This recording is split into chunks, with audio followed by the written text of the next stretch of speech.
একদা মন্দিরে দীপ জ্বালিয়েছিলে দুজনে দুজনের জন্য, আজ পেয়েছি তোমাকে আমি, কোথা যাবে তুমি? আমিও তোমার কথা ভাবছিলাম। ও গঙ্গা মাই লাভ, গঙ্গা ও গঙ্গা ও গঙ্গা ও গঙ্গা, চলো অটোয় বসে আমরা ঘুরতে যাবো। যেতে পারবো না। কেন? বাবা আসছে। বাবা আসছে নাকি? বাবা এই রাজনীতি না, আন্ডারস্ট্যান্ড, ইউ বেটার আন্ডারস্ট্যান্ড। এই রে, এ তোমার বাবা? হ্যাঁ আমার বাবা। ওকে কেন সঙ্গে এনেছো? কথাটা হচ্ছে যে সেদিন মন্দির থেকে ফিরতে দেরি হয়ে গিয়েছিল না, সেই জন্য উনি পেছন পেছনে থাকেন। পিছনে পিছনে? উনি বাবারা ভিলেন? চম্পো, আরে বাবা, এই হচ্ছে প্রেম করবার সময়, উনি কেন কাবাবে হাত দিয়েছেন বলো তো? আমি যাচ্ছি। বাবাকে দেখে ভয় পালাচ্ছ? আরে না গো, আজ আমার অ্যাসোসিয়েশনের মিটিং, আমি হচ্ছি president, understand, you better understand. আরে বুদ্ধু, বাজি কাজ ছেড়ে বাবাকে পটাও। বাবা রাজি হলে তবে তো সামনে বাজবে, না হলে বাজবে বিরহে বাঁশি।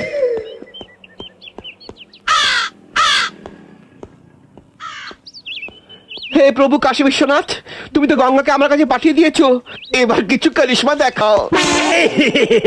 বাবারে বাবারে,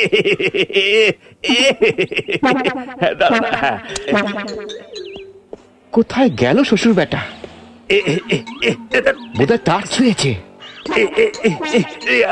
अरे बुरा को देखो पकड़ा है, इलेक्ट्रिक का रेल मरता है, बुरर पा धरता है, हम क्यों यहाँ पे खड़े होते हैं? আরে শম্ভু, ভাবছিস কেন? এটাই হচ্ছে ঠিক সময়, বুড়োকে ইলেকট্রিক কারেন্ট থেকে ছাড়িয়ে দিলে সে গঙ্গার হাত দুটোকে চিরদিনের জন্য আমার হাতে দিয়ে দেবে। নমস্কার শ্বশুরমশাই, আপনি একদম ঘাবড়াবেন না, আমি সব ব্যবস্থা করে দিচ্ছি।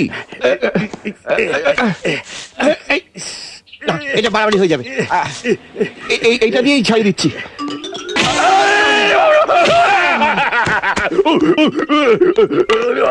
আপনার কিছু চিন্তা নেই, আপনি বেঁচে গেছেন, আমার খুব আনন্দ হচ্ছে। কি হয়েছে কি হয়েছে? ও ভাই, তুমি কোথায় ছিলে? স্যার এখানে ইলেকট্রিক শক খেয়েছিলেন, আমি ঠিক সময় না এসে বললে স্যার বলো হরি হরি বলে উপরে চলে যেত। স্যারের কিচ্ছু হয়নি, স্যারের জুতোয় গোবর লেগেছিল, উনি সেটা ছাড়াচ্ছিলেন। মারোকে মারোকে, এমন মারবে জিন্দগি ভরিয়ে থাকে জানো। মারোকে মার। ধরছি স্যার।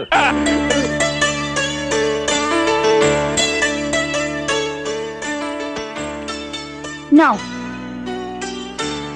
আরে গীতা, এই নাও তোমার চিঠি, সঞ্জয় দিয়েছে। পড়ো পড়ো, এবারও সঞ্জয় তোমার থেকে আমার কথা বেশি লিখেছে মনে হয়। এই না না না, সরি সরি সরি, ঠাট্টা করছি। পড়ো পড়ো পড়ো না।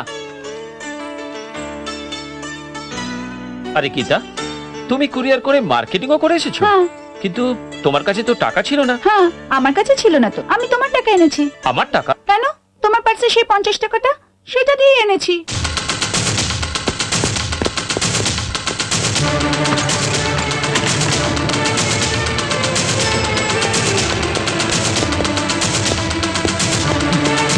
দাদা দাদা দাদা, একটু আগে গীতা জিনিস নিতে এসেছিল না? হ্যাঁ এসেছিল। ও যে 50 টাকার নোটটা দিয়েছে না, প্লিজ ওটা আমাকে দিয়ে দিন দাদা। কি যে বলো, কোন নোট সেটা জানবো কিভাবে? ক্যাশ বাক্সে আছে, আমাকে দেখান, আমি চিনে বের করবো। শিওর শিওর চিনে নেবো। হ্যাঁ তুমি চিনে যাবে? হ্যাঁ দাদা, সেটা ছেঁড়া ছিল আর জোড়াও ছিল, আর নম্বর হচ্ছে 6BV24216 দাদা। পাগল হয়ে গেলে নাকি রাজু ভাই? এত নোটের ভিতর থেকে তুমি সেই নোটটা খুঁজে বার করবে? দেখো ক্যাশ বাক্সে দেখো।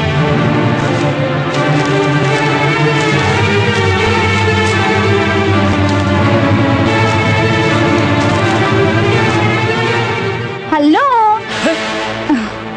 ওখানে খুঁজে কোনো লাভ নেই, নোটটা আমার কাছে।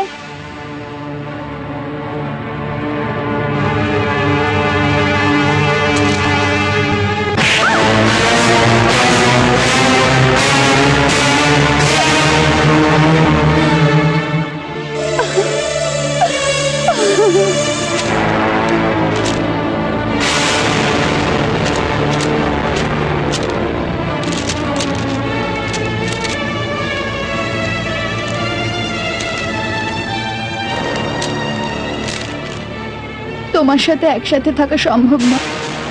আমি চলে যাচ্ছি, যেদিকে দু চোখ যায়। গীতা,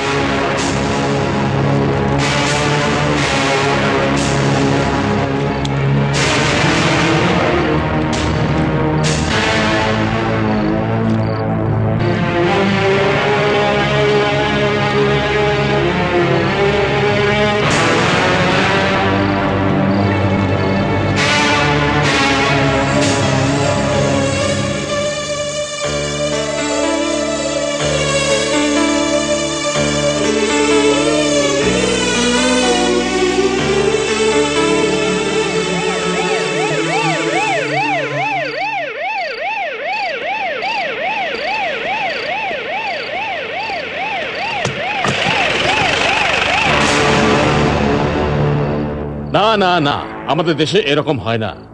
আরে ছোট ছোট কথায় যদি মতের অমিল হবে তাহলে সংসার চলবে কিভাবে? এসো গীতা, বাইরে এসো। এসো। যত বেশি সহনশীল হবে ভালোবাসা তত বেশি গভীর হবে। আরে প্রেমের পরীক্ষাতে পাশ করতে হলে পাওয়ার চেয়ে বেশি ত্যাগ করতে হবে।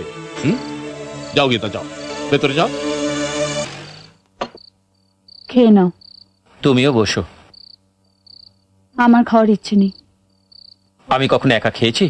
হ্যাঁ, বসো না। না, আমার খিদে নেই।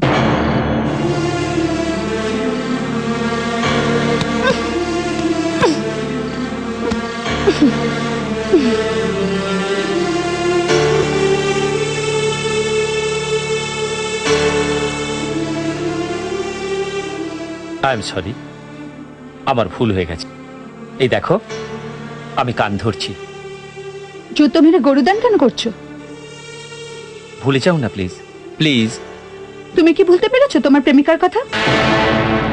তোমার প্রেম তোমার প্রেমিকার কথা তোমার কাছে বড় হতে পারে, তার প্রতি প্রেমে অন্ধ হয়ে এত লোকের সামনে আমাকে ছোট করার দরকার কি ছিল? বলো, আমার কোথায় ভুল হয়েছে? প্রেমিকাকে সম্মান দেখাতে গিয়ে আর কাউকে অপমান করাটা কি ঠিক? নিজের প্রেমকে বড় করে অন্য কাউকে আঘাত দেওয়া কি ঠিক? যদি ঠিক হয় তাহলে আমিও তোমার কাছে কিছু নই, কেউ নই।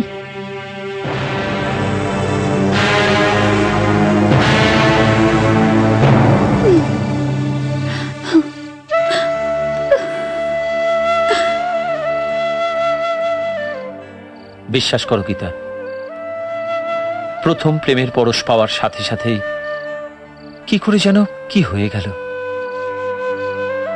পরে জানলাম আমি নয় প্রেমে মশগুল। কিন্তু সে আমার প্রেমের বিন্দু বিসর্গও জানে না। তাই তার স্মৃতির আমার কাছে এত মূল্য, যত্ন করে কাছে রাখার জন্য এতটাই পাগল। সত্যি বলতে গেলে ওই নোটটা ছাড়া আমার কাছে তার আর কিছুই নেই। তাই এটাই হচ্ছে আমার জীবনের স্পন্দন, অমূল্য।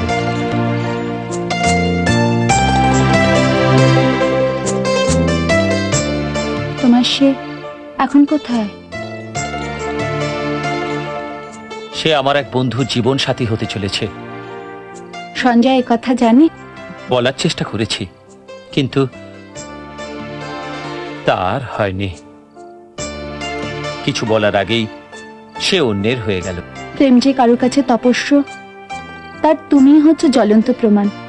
তুমি যদি তাকে একবার বলতে পারতে, সে যদি জানতে পারতো তুমি তাকে এত ভালোবাসো, ফেলতে পারতো না। মনে হয় সে খুব আনলাকি। কে আনলাকি কে লাকি সে কথা আজ ভেবে লাভ কি? তুমি আজও তাকে ভালোবাসো, তাই না? জানি না, তবে তার স্মৃতির সম্পদ এই নোটটাকে আমি আমার জীবনের থেকেও বেশি ভালোবাসি। আমাকে ক্ষমা করে দাও রাজু, অজান্তে তোমার ব্যথার জায়গায় আঘাত করেছি। আমার জানা ছিল না এই নোটে লেখা আছে এক পবিত্র প্রেমের করুণ কাহিনী। তোমার প্রেমের পবিত্র স্মৃতি তুমি যত্ন করে রাখো রাজু, তাহলে তুমি ভাঙা মনে শান্তি পাবে। এই সাধনাই হয়তো তোমার প্রেমকে সফল করবে। আমাকে ক্ষমা করো রাজু, আমি আর কোনোদিন তোমাকে এমন আঘাত করব না।